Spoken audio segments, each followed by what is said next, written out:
आरक्षण की वो बातें जिनको जाने बिना नहीं ले पाएंगे आप आरक्षण का लाभ। आपको बताएगा एमपी न्यूज की किन किन बातों को जानकर ले सकेंगे आप सवर्ण आरक्षण का लाभ। नमस्कार, स्वागत है आपका एमपी न्यूज के खास कार्यक्रम में। आपके साथ मैं हूं नम्रता बुंदेला और एमपी न्यूज अब आपको बताने जा रहा है सवर्ण आरक्षण की वो बातें जिनको जानकर आप ले सकेंगे इस आरक्षण का लाभ। और जब मोदी सरकार ने सवर्ण आरक्षण के लिए ये फैसला किया है तो उससे कहीं ना कहीं गरीब सवर्ण तो खुश नजर आ रहा है, लेकिन किन किन बातों को जानकर इस आरक्षण का लाभ मिलेगा ये अभी सबके मन में एक प्रश्न बना हुआ है। हमारे संवाददाता राहुल इस वक्त हमसे जुड़े हुए हैं। राहुल, जरा दर्शकों को बताइए कि वो कौन कौन सी बातें हैं, कौन कौन सी कंडीशंस हैं और किन किन लोगों को इस सवर्ण आरक्षण का लाभ मिल सकेगा। जो निश्चित तौर पर यदि हम बात करें कि किन किन लोगों को सवर्ण आरक्षण का लाभ मिलेगा, कल से ही जब से ये खबर आई है कि सवर्णों को अब 10% का आरक्षण मिलेगा, जो कि गरीब तबके के जो आर्थिक तौर पर असक्षम है कहीं ना कहीं,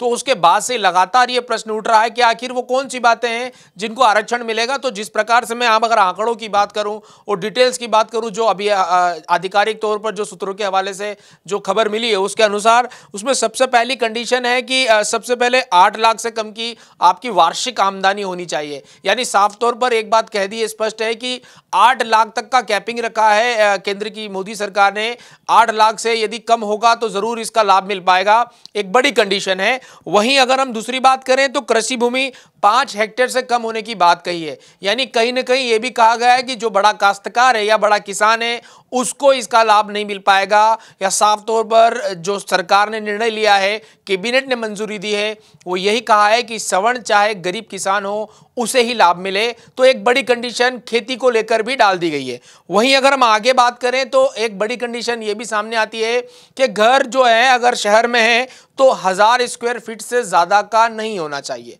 यानी साफ तौर पर इशारा है कि यदि आपके पास महल है, बड़ा घर है या 1000 स्क्वायर फीट से ज्यादा है तो आपको सवर्ण आरक्षण का लाभ नहीं मिल पाएगा। वहीं यदि हम चौथी कंडीशन की ओर बढ़ते हैं तो एक नई कंडीशन आती है जिसमें यदि आप नगर निगम के अधीन रहते हैं या किसी शहर में रहते हैं जहां नगर निगम लगता है, वहां आपका जो आवासीय प्लॉट है जिस पर आप रह रहे हैं वो 109 यार्ड, और 109 यार्ड का सीधा सा यदि मैं स्क्वायर फीट में अगर कन्वर्ट करता हूं, क्योंकि ये बहुत बड़ा एक मन में एक रहता है सवाल कि यार्ड में कैसे कन्वर्ट होगा और क्या होगा, तो 109 यार्ड की कम जमीन से हो, यानी अगर हम इसको स्क्वायर फीट में अगर कन्वर्ट करते हैं तो 981 स्क्वायर फीट की जो जमीन है उससे ज्यादा नहीं होना चाहिए, एक बड़ी कंडीशन है। वहीं दूसरी कंडीशन की ओर अगर हम बढ़ते हैं तो उसमें कहा गया है कि यदि निगम से बाहर यदि आपका प्लॉट है तो 209 यार्ड से बड़ा नहीं होना चाहिए। यानी साफ तौर पर कहा गया है कि निगम से बाहर यदि है,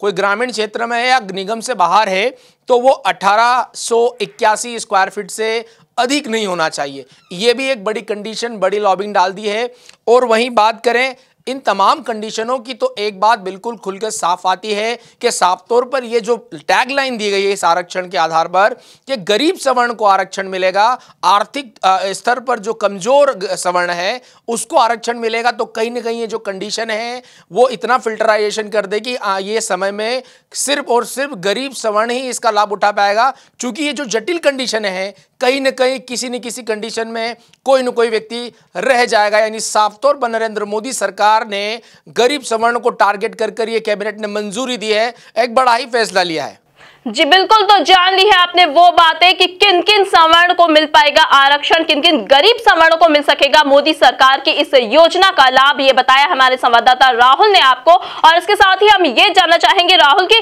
बीजेपी जो है सवर्णों की पार्टी कही जाती थी, लेकिन अभी कुछ दिन पूर्व ही बीजेपी ने इन सवर्ण वर्ग के लोगों को नाराज कर दिया था और जिसका खामियाजा अभी विधानसभा चुनाव के मद्देनजर देखा भी गया था कि कई राज्यों में बीजेपी को हार का सामना करना पड़ा। और अब वहीं बीजेपी इन सवर्णों को खुश करने में लगी हुई है, क्योंकि अपने नेता प्रतिपक्ष का चुनाव करने में भी बीजेपी ने सवर्ण नेताओं पर ही दांव लगाया है। और वहीं मोदी सरकार ने भी सवर्ण को खुश करने के लिए इस तरह का फैसला किया है। तो क्या लगता है आपको, क्या इससे वाकई बीजेपी की वापसी हो पाएगी? जी निश्चित तौर पर नम्रता, यदि एक बात नरेंद्र मोदी की स्टाइल की जाए, यहाँ पर सबसे महत्वपूर्ण बात है कि जिस प्रकार से नरेंद्र मोदी अपनी स्टाइल में जिस तरह की बातें करने के लिए जाने जाते हैं या निर्णय लेने के लिए जाने जाते हैं, एक बार फिर उन्होंने सबको चौंकाया। इस बात का किसी को इल्म नहीं था कि इस प्रकार का कोई निर्णय हो सकता है, लेकिन उन्होंने ये निर्णय लिया। तो कुल मिलाकर एक बड़ा ट्रम्प कार्ड इसे Bharatiya Janata party Trump card के रूप में देख रही है, चूंकि आगामी 2 से 3 महीनों के बाद जो है लोकसभा के इलेक्शंस होने हैं। ऐसे में कहीं ना कहीं भारतीय जनता पार्टी ने मंथन किया है कि कहीं ना कहीं जो सवर्ण आंदोलन तमाम इन पिछले 4, 5, 6 महीनों में चले थे, उससे भारतीय जनता पार्टी के वोट बैंक पे कहीं ना कहीं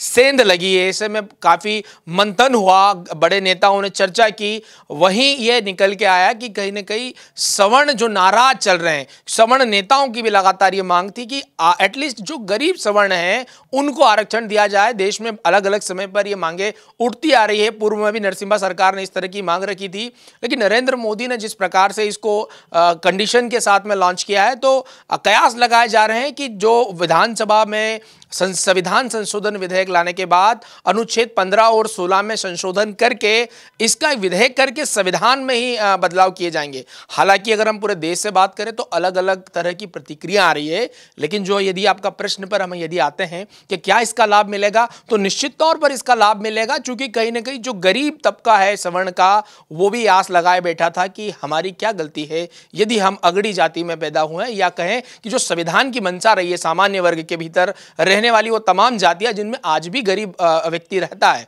उसे कहीं ना कहीं आस की एक किरण नजर आई है कि हो सकता है किसी का भी फायदा हो, कम का फायदा हो, लेकिन फायदे की पहल की गई है। वहीं भारतीय जनता पार्टी इसको भुनाने में लगी है कि पिछले 60-70 सालों में इस तरह की बातें नहीं आई जो कि भारतीय जनता पार्टी ने कही। तो कुल मिलाकर भारतीय जनता पार्टी ने एक तीर से 2 निशाने करे हैं। पिछले चुनाव की बात करें तो एसटी एससी कानून में संशोधन करके उन्होंने एसटी एससी की पार्टी होने का तमगा भी हासिल किया है। वो तो वहीं अगर हम बात करें इस चुनाव की,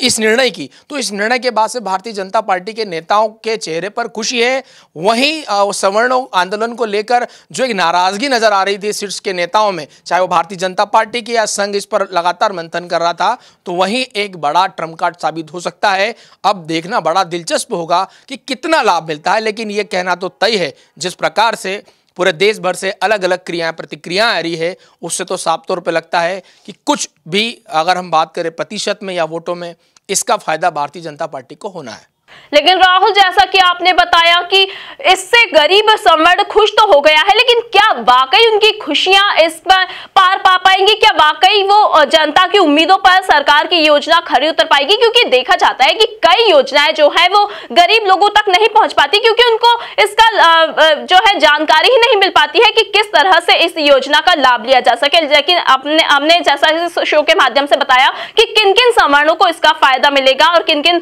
लोगों को, किन किन श्रेणियों के व्यक्तियों को इसका फायदा मिल सकेगा, लेकिन क्या वाकई गरीब लोगों तक इस योजना का लाभ पहुंच सकेगा? क्योंकि इस योजना में काफी सारी कंडीशंस हैं, काफी सारी शर्तें हैं, तो क्या वाकई गरीब सवर्ण इसका लाभ ले पाएंगे? जी निश्चित तौर पर यह सरकार की जिम्मेदारी होती है कि जो भी सरकार की जो योजना है जो क्रियान्वित होती है वो जनता के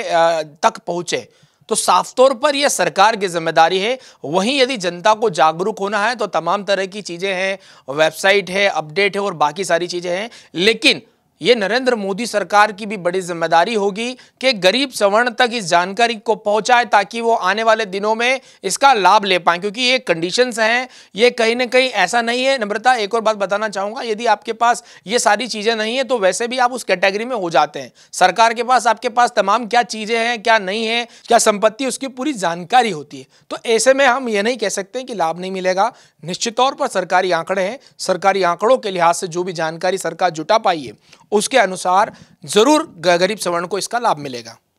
जी बिल्कुल, लेकिन जैसा कि राहुल ने बताया कि किन किन सवर्ण को इसका लाभ मिलेगा, गरीब सवर्णों को इसका लाभ कैसे मिलेगा, लेकिन काफी सारी कंडीशंस हैं, काफी सारी शर्तें हैं इस योजना में, लेकिन कैसे गरीब सवर्ण इसका लाभ ले पाते हैं ये देखने वाली बात होगी। और कहते हैं कि सुबह का भूला शाम को घर वापस आता है, और इसी तरह का यही वाकया देखा गया है बीजेपी पार्टी में इस फैसले के दौरान, क्योंकि कहीं ना कहीं सवर्ण पार्टी की कही जाती थी, सवर्णों की पार्टी कही जाती थी बीजेपी, लेकिन कुछ दिन पूर्व बीजेपी ने सवर्ण वर्ग के लोगों को नाराज कर दिया था और अब वही उसी का नतीजा, उसी का खामियाजा बीजेपी को भुगतना पड़ा है हार का सामना करके। लेकिन अब लोकसभा चुनाव के पहले बीजेपी फिर से सवर्णों को खुश करने में लग गई है। तो देखने वाली बात होगी कि क्या वाकई बीजेपी पार्टी सवर्णों को खुश करने में सफल हो पाती है, किस तरह से वो अपनी योजना का लाभ सवर्णों तक पहुंचाती है और क्या वाकई सवर्ण इससे खुश हो पाते हैं, ये देखने वाली बात होगी। ताजा तरीन खबरों के लिए आप बने रहिए हमारे साथ, देखते रहिए एमपी न्यूज। नमस्कार।